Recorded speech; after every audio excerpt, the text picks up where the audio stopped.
welcome to the Weird Warriors podcast. On this podcast, we will be taking a look at the Weird War Tales comic book series published by DC Comics from 1971 to 1983. I am Max. I am Rich.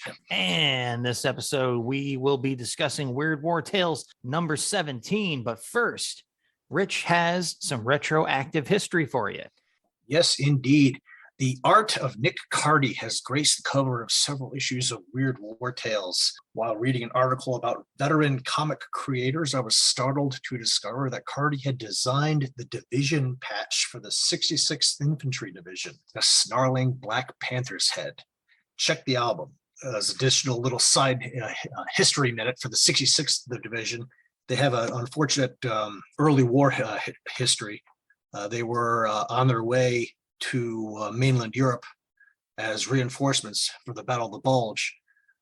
They were all there was 2,000 of them. They were crowded aboard the Belgian troop ship Leopoldville on Christmas Eve, 1944, and the U-486 found them first. The troop ship was torpedoed, and 763 service members drowned in the frigid 48-degree English Channel water. The remains of 493 of them were never found. The wall of the missing in the Normandy American Cemetery, unfortunately, has a very heavy representation of the 66th Infantry Division. Merry Christmas. Yeah, so while everyone digests all that information, we'll take a short podcast promo break before we come back to take a look at the issue at hand. Hey Mike, have you heard about my new podcast? Oh, what's that? Oh, it's where you talk to people on your computer and then put it out on the internet. Yes, I know what a podcast is, Paul, but what's the show you're doing? Yeah, I'm going to talk to people on my computer and then put it out on the internet. And what's this called? Since it's a chat show and I really want to talk to interesting people about interesting things, I thought I'd call it something that was, self-explanatory, like Dial F for Flanger. Right. Dial F for Flanger. Cool. I look forward to my guest spot. When are you going to have me on? I'll get back to you. Wow. Well, if you'd like to hear Paul chatting away on this Dial F for Flanger show, you can find it on the Waiting for Doom network. And we are back. So we're going to, as I said, discuss Weird War Tales number 17, and Rich will fill you in with the cover details. Art by George Evans. The yellow Weird War Tales is a gorgeous contrast on the red background. Death is wearing the garb of what appears to be a World War I German pilot as French and German fighter planes swirl around him. Death is crushing one aircraft from each side in his hands. Date release September 1973, on sale June 19th, 1973. Killjoy looks like the colorist missed the French roundel on the port wing of the plane that Death is crushing. And I will punt this over to Max. All right, comments and commendations. Yet another silent cover that works perfectly well. Once again, my beloved blurbs and sound effects or dialogue balloons are completely missing, and it doesn't matter. It's a great cover. I am also left with kind of the impression of a child playing with toy planes and making like vocal sound effects as the dogfight goes on. It's maybe not the intent, but I think that makes the image even more chilling in a way. Like, to me, it just looks like this oversized child playing with toy planes, but it's really Death. So again, another cover that goes against a lot of my requirements for old comic books, but just succeeds anyway. So I like it. Death is a Game. Baron von Richthofen's Jagdgeschwader, probably butchered that, one was known as the Flying Circus because of the bright colors on the German aircraft. The German aircraft on the cover closest to the viewer are black, yellow, and red. I really enjoy the way the colors pop here.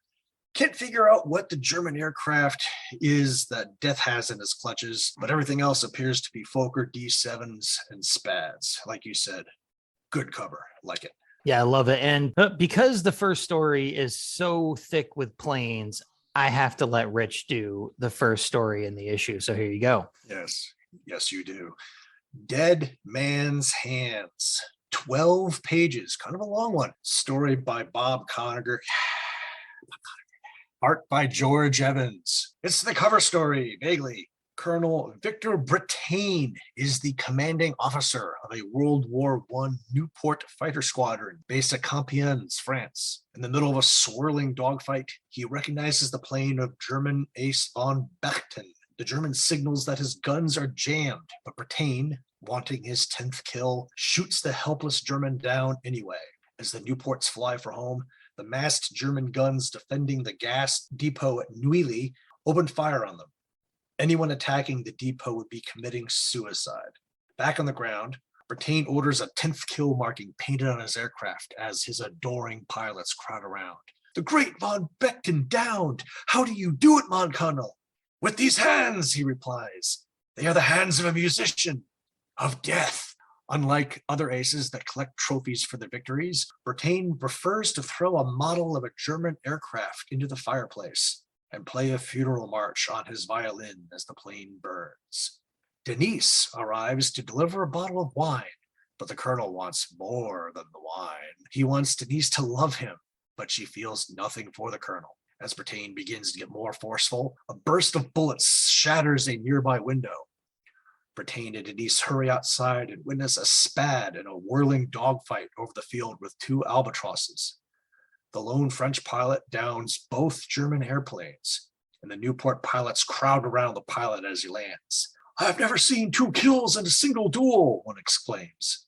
The colonel fumes how quickly they've forgotten about his 10 kills. Lieutenant Andre Voisin is a replacement reporting for duty, but he was wounded in the dogfight. As Denise nurses Voisin back to health, they fall in love. Brittain's jealousy knows no bounds, especially after Voisin returns to duty and the lieutenant's victory total ties the colonel's. Brittain orders Voisin on a solo attack to the gas depot at Neuilly. When Voisin protests that it's a suicide mission, Brittain implies that Denise would think he was a coward. Voisin accepts the mission and vows to return. The next morning, Voisin heads out on his mission, and an hour later, the colonel receives a call from forward observers saying the spad had vanished in the storm of fire over Neuilly. A smile crosses his face. But incredibly, the spad soon returns to the field and lands. Lieutenant Voisin is dead at the controls. The colonel can't believe it. He had returned. The spad suddenly starts to taxi and chases Brittain across the field. Throwing up his hands to protect himself, the whirling propeller cuts them off. Flying is Brittain's life. If he can't fly, he may as well be dead. The hospital surgeon has experimented with grafting limbs on animals, but never on humans. As luck would have it, there's a corpse in the morgue with undamaged hands. Brittain orders him to proceed, but the colonel doesn't know the hands belong to Lieutenant Voisin. Weeks go by, and the surgery has succeeded. Denise knows Brittain had ordered Voisin to his death, but he simply says that he shouldn't have sent a boy to do a man's job. He will attack the gas depot himself on an identical solo mission. She tells him to fly to hell. His new hands work like a dream, but the enemy flak over target is too intense. As he aborts the mission, his hands grab him by the throat and start to strangle him with fingers of steel. Brittain can't break the grip. His Nieuport goes into an uncontrolled dive right into the enemy gas depot and detonates it. Lieutenant Andre Voisin didn't return from the dead, but his hands did. Dun, dun, dun, dun. Going to jump into Killjoy history. I couldn't find Compiègne anywhere online, and the only Neuilly I could find is in the middle of Paris, which the Germans never took during the war. On page 3, panel 1, we see a German Gatling-type gun firing up at the French aircraft. I never recalled seeing anything like that before, so I did some research. The Fokker Limburger was an externally powered 12-barreled rifle-caliber rotary gun, say that 5 times fast, developed in Germany during World War I. It used a split breech design that formed a temporary chamber when 2 touching counter-rotating sprockets formed a temporary chamber. Although Fokker claimed 7,200 rounds per minute was possible, problems with faulty wartime ammunition and the weapon's inability to seal the breech cylinders meant it constantly jammed and never entered mass production. So while the creative team here gets high points for knowing about this, apparently it never got to the front. Besides, Evans drew it like it's firing 40 millimeter shells. Also, a common complaint of mine in comic books is when artists don't draw an aircraft's propeller arc wide enough.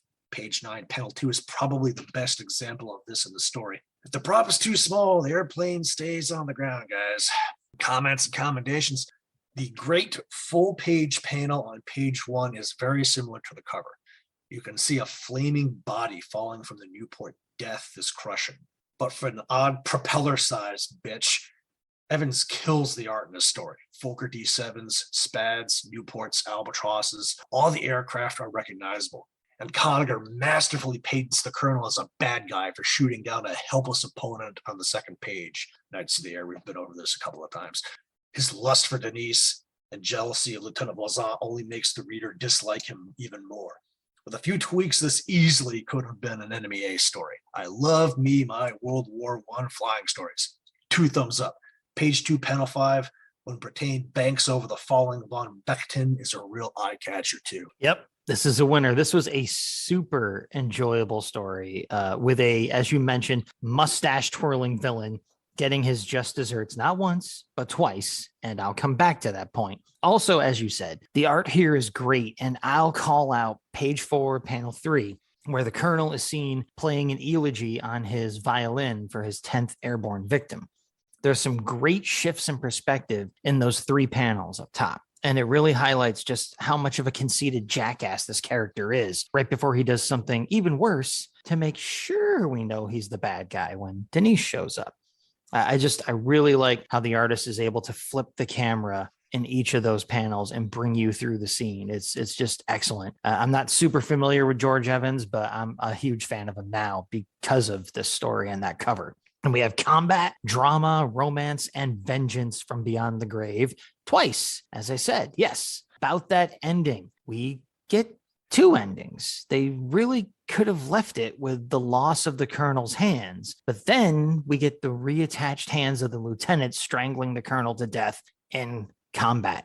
Honestly, the second ending felt a bit tacked on to me, as if someone said, hey, this is weird war tales, make with the spooky stuff. But that said, I still really like this one. And that second ending thing is just a nitpick for me. I had to search real hard to find anything bad to say about this one. It's just my nature. But damn, when I read this, I was like, well, here's an early Christmas present for Rich for the show. Because this episode's not going to come out till the end of January, but we're recording it a couple of weeks before Thanksgiving. So I was just like, man, good timing after that previous issue for this story to show up for Rich. And since we gave Rich his present with the first story, I will soldier on to the second and only remaining story in this issue. It's an 8-pager called A Gun Named Marie. Story is by Michael Pawlowski, who I've never heard of, I don't think, and E. Nelson Bridwell, who I definitely have heard of, and art by Ernie Chan, though it says Ernie Chua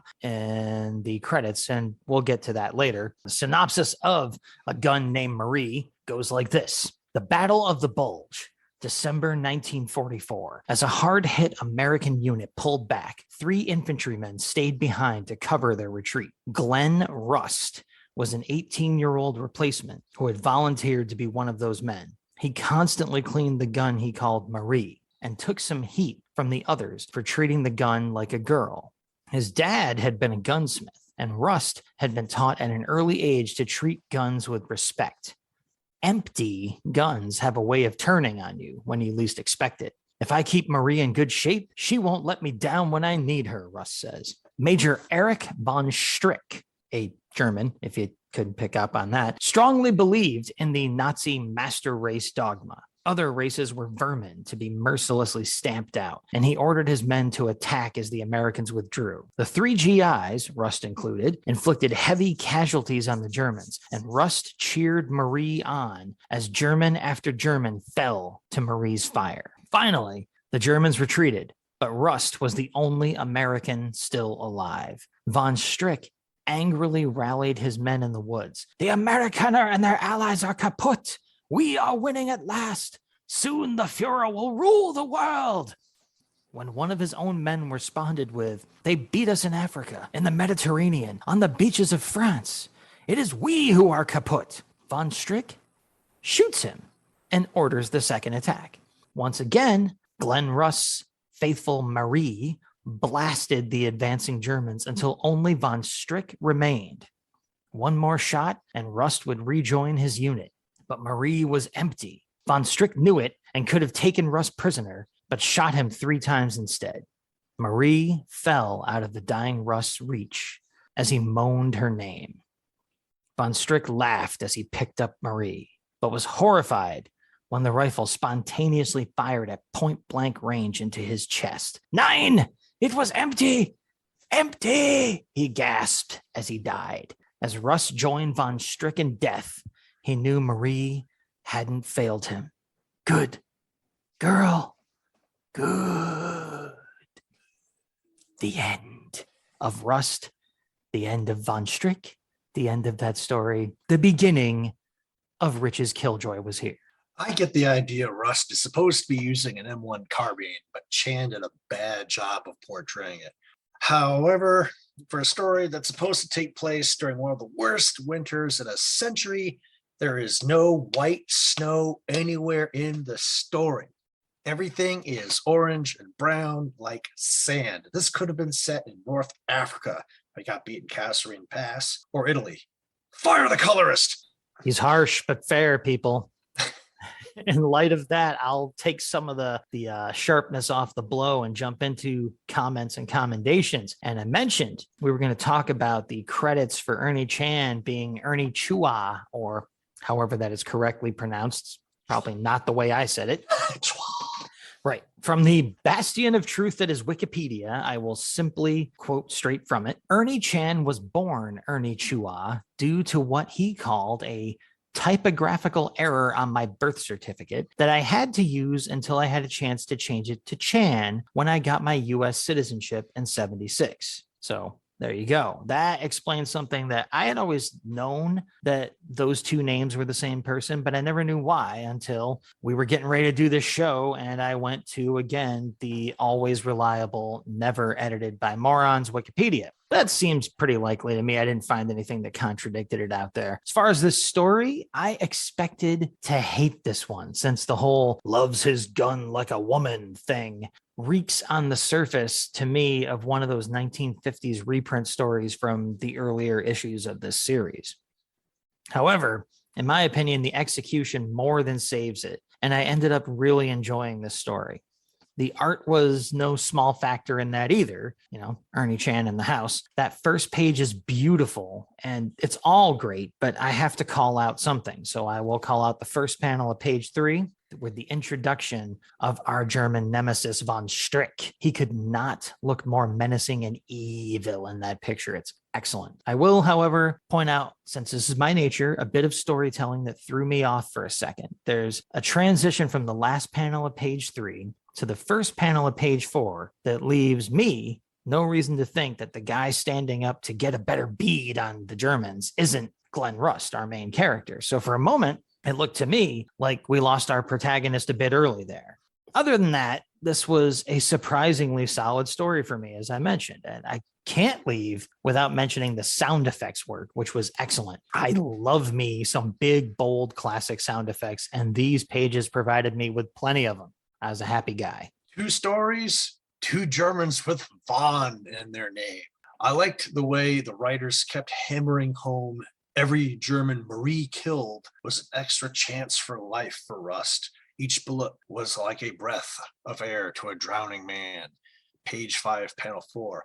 Rust is in the foreground, looking down his sights, blasting away as one of his buddies gets obliterated behind him by a grenade. Glenn heard the grenade blast, but hadn't even the time to glance to see which of his buddies had been killed.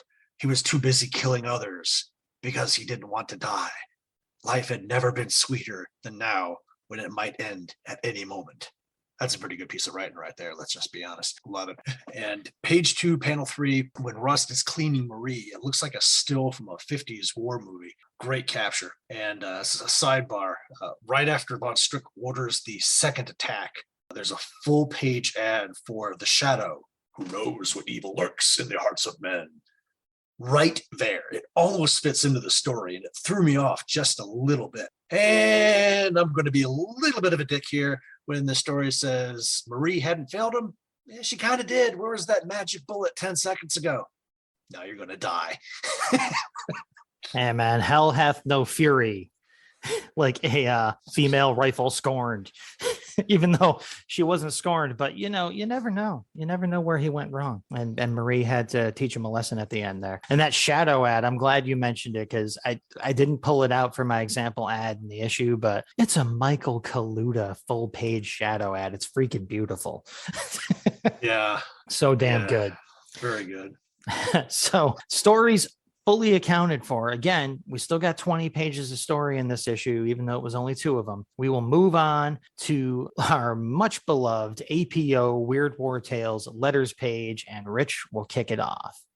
Okay. I'm going to read a letter from Gary Kimber from Scarborough, Canada. Dear Joe, your latest issue of Weird War Tales is the poorest number I can remember since you took over the editorship. There was a preponderance of war and not enough weird in number 12. The covers of Weird War have always been distinctive, and this one, by Mike Kaluta of all people, was no exception. I can still hardly believe that's MWK on the cover. The faces look like they were done by Alcala, totally unlike Kaluta's normally light and delicate art lines. The best art in the interior was by Tony DeZuniga. Neither Jerry Teleak nor Don Perlin was impressive. As I said earlier, the stories lacked any kind of original weirdness about them. The first story is another hackneyed tale of vengeance. The second's the same thing, and the last story was just plain ridiculous. I enjoyed the unifying theme of number 11 and would welcome another issue like that. I still feel you're placing undue emphasis on traditional war. Surely your writers' imaginations are better than that. And Joe Orlando replies, Dear Gary, if you read the first part of this letter call, you'll understand our problem. Neither you nor Tom O'Neill liked number 12, but both of you had exactly opposite reasons for disliking it. So This was this was the one with the 2 Anubis stories and the Roman gladiator, because I'll be honest, I have to go back and see which ones they're talking about from time to time. I thought that was a pretty good story, actually. I thought it was, it wasn't the best one, but it was far from the worst. I kind of have to disagree with Gary on this one a little bit. Just a little bit. This guy is it couldn't be more wrong about that issue. Like the fact that I remember that 2-parter with the Pharaoh very well, because it leaned on, like, he complained about and like wouldn't seem Priestess to fit. Dinah. Yeah, and like Dinah and all that. Yeah, but it sort of leaned on stuff that could be explained without a supernatural element and blah blah blah. But that's why that story worked as well as it did. So I don't get him talking about the artist not, Don Perlin not impressing or whatever. But he meant, like, Joe Orlando mentions Tom O'Neill. And just so happens that's my chosen letter. He starts off the letters column here. So I'll go back to read our little missive from Tom O'Neill, address unknown, probably so I can't find him. So here he goes. He says, Dear Joe, I wouldn't write you to compliment you on how good each of your magazines are, or I'd be writing all the time. So I'm writing to point out a bad one. Weird War Tales number 12 wasn't up to your usual standard of quality. Let's start with the cover. Crummy. When I first saw it, I felt mild surprised that you could actually put such an idiotic looking cover on one of your comics. It looks like the work of a 3-year-old. Then there's the first story, God of Vengeance. The story was good and the art was average. Not so with The Hand of Hell, your second story. Again, a good story, but the art by Tony DeZuniga didn't do much for me. As a matter of fact, it's the worst art job I've seen in any DC comic. The third story, The Warrior and the Witch, was the best, despite the dumb name. The story was as good as the others, and the art by Don Perlin was great. I like the idea of stories set in ancient times. Again, the art on the first 2 stories can use some work. And when I say the scripts are good, I mean good, or maybe even very good, but not excellent, which is what Weird War Tales has been in the past. So shape up. My advice, keep doing stories of war in ancient times, along with those set in modern times. Keep Bob Conniger and Arnold Drake, and by all means, keep Don Perlin. Send Tony DeZuniga to art school and you'll be fine. Also, start making better covers. Korak's cover this month wasn't so good either. Again, Tom O'Neill, address unknown. Good thing. Good thing. And again, of course, Joe Orlando is a professional and a gentleman. So his response is quite diplomatic, much more so than mine would be. He says, "Dear Tom, to answer your last gripe first and maybe clear up a little confusion in the process, Korak is edited by Joe Kubert. Weird War Tales for the past 9 or 10 issues has been edited by Joe Orlando." I wonder if this is Joe because he's referring to himself in the third person there, but who knows? Kubert stopped editing World War Tales to devote more time to Tarzan some time ago. Next, while you disliked Hand of Hell and the cover, the following letter writer loved both. We try to please everyone with a balanced mag, and although we don't always succeed, we feel that we've got a pretty good track record and you can go to hell. No, he didn't say that last part, but that's what I said at the end because Tom O'Neill has no taste in art whatsoever in particular. I mean, calling Tony DeZuniga, calling him out as the worst art he's ever seen in any DC comic, just I can't trust you about anything at that point.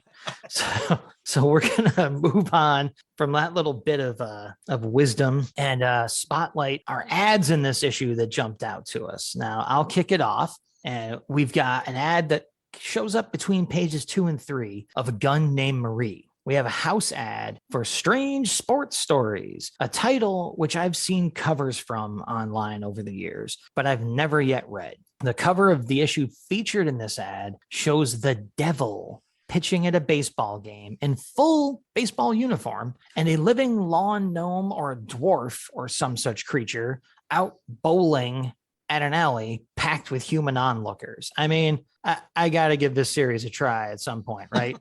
You know, weird sports tales, strange sports stories, people. I haven't looked on the DC Universe Infinite app to see if they've uploaded that yet, but if they had, it's going right on my phone. So that's my ad. Because I'm an infant.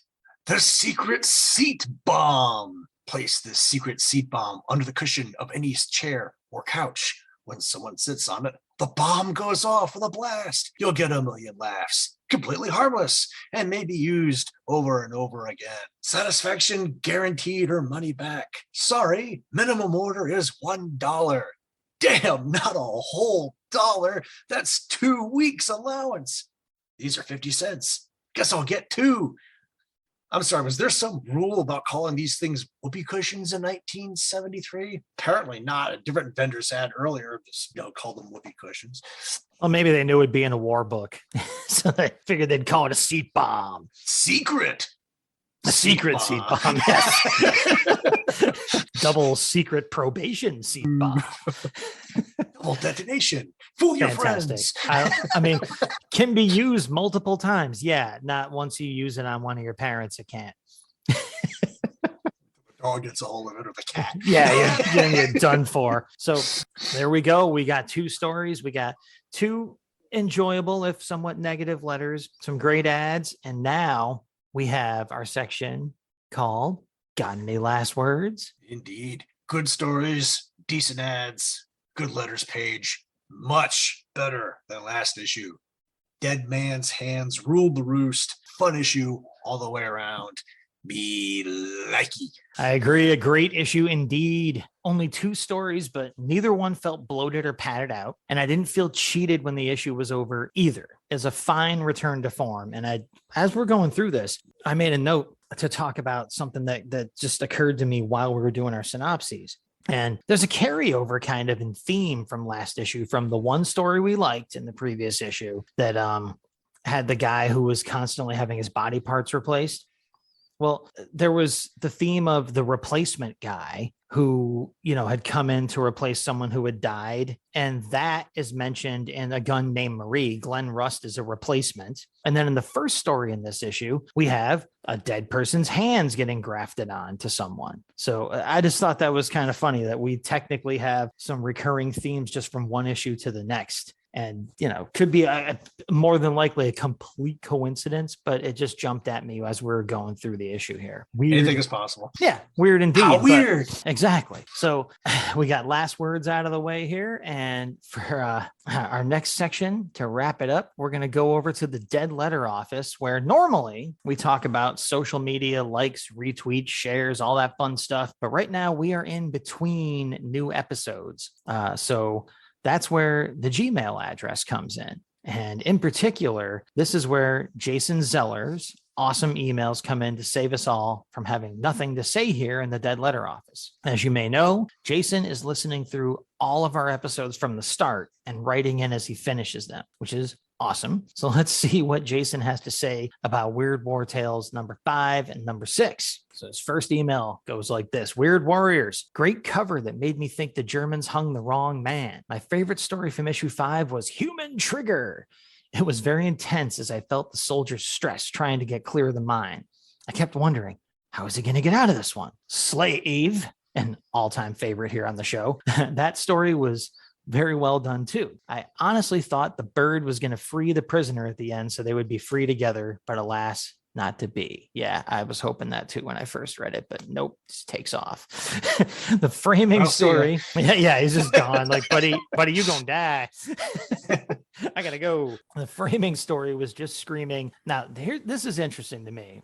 Jason says the framing story for issue 5 was just screaming an occurrence at Owl Creek Bridge by Ambrose Bierce. It also aired as an episode of The Twilight Zone. A Southern civilian during the Civil War is hung from the bridge. In his mind, the rope broke and he landed in the water and finally made it home. In reality, he died by hanging on the bridge. Very moving episode. Have you guys seen this before? Now, I responded to him. My wife and I, years ago, we did this Netflix marathon of Twilight Zones back when all you could do with Netflix was order discs in the mail.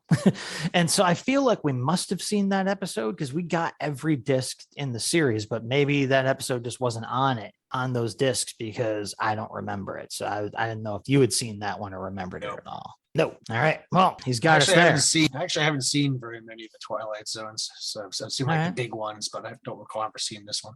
It seems to be a series that Jason's seen quite a bit of because he hits us again, I think, in the next email with another Twilight Zone. Yeah, and it just sounds like they lifted that plot directly from that story by entirely Bierce. Possible. Yeah, that story by Bierce or the episode or whatever. That someone did a little whoop. And Jason says, it was awesome to see DC Comics subscription ad, which had 5 war titles, 6 mystery titles, and 2 gothic titles. I always wanted to get all these issues. A great time to be a comics fan. Make war no more. Jason. And yeah, it's like back then, DC and Marvel had more variety going on. And these days, there's still tons of variety, I was telling Jason, but you have to go really outside of DC and Marvel to get the other genres. But these days, if you wander out to the other companies, Image, Dark Horse, Boom, and smaller publishers, they're all there. There's a lot of great stuff in all these genres. Maybe not as many war comics as there should be, but the other ones, there's a lot of stuff out there. So Jason hits us about Weird War Tales number 6. With his next email, he says, I agree with Rich on this one. So there you go, Rich. He agrees with you quite a bit. I mean, like, I'm not racking up too many points over here. He says, it really gives shades of the Terminator with the skin hanging off the face. So this is that cover with the robot soldier who looks a lot like Sterling Holloway, according to everything okay here? According to, codename Gary 7, who wrote in and told us that. Jason says, I really enjoyed Goliath on the Western Front as a kid. It reminded me of the 1963 film Jason and the Argonauts, in which the metal giant Talos stomps around unstoppable until Hercules pulls the plug from Talos's heel. Do you guys remember that movie? And yeah, I've seen Jason and the Argonauts just on TV 38 growing up, probably 10 times. So that's an all-time classic. Jason says, I really enjoyed the in-house DC Comics ad, DC's Blazing Combat Stories. It was great seeing the little faces along with the titles. Army at War, GI Combat, Fighting Forces, Star Spangled, and finally, Weird War Tales itself. Yeah, and I love the floating heads thing in comics. I love that when that's like the beginning of a book, shows the roll call with everyone's little floating heads. It's a huge favorite trope of mine. So nice touch in the ad too. And Jason also says, I have to say good eye, Rich, on the Raquel Welch pillow ad. So everyone enjoyed Rich picking that one out for our spotlighted ad that time around. That was a can't miss. So that's our Dead Letter Office with our good friend Jason Zeller, who is making fine use of the Gmail address. So that's it for this episode, people. We are done, and we're gonna have Rich hit you with the teaser for what's next. Weird War Tales 18. It's what you're here for. American vampires, time-shifting spirits, ghosts, not mine, an oft-used killjoy argued in the letters page. How can you possibly wait 2 weeks? I can't. I have the script written already. Yeah, he does, and he's already emailed it to me. I'm super intrigued to see someone actually taking one of your killjoys into these letters pages, because it just backs up my theory that you eventually invent or discover a time machine. Oh, no, Max, this killjoy, trust me, you are all in. You will either, you are completely in on this letter, okay? You will have lots to say. Fantastic. Oh, man, I can't wait. But we're going to have to wait a little bit. The holidays approacheth.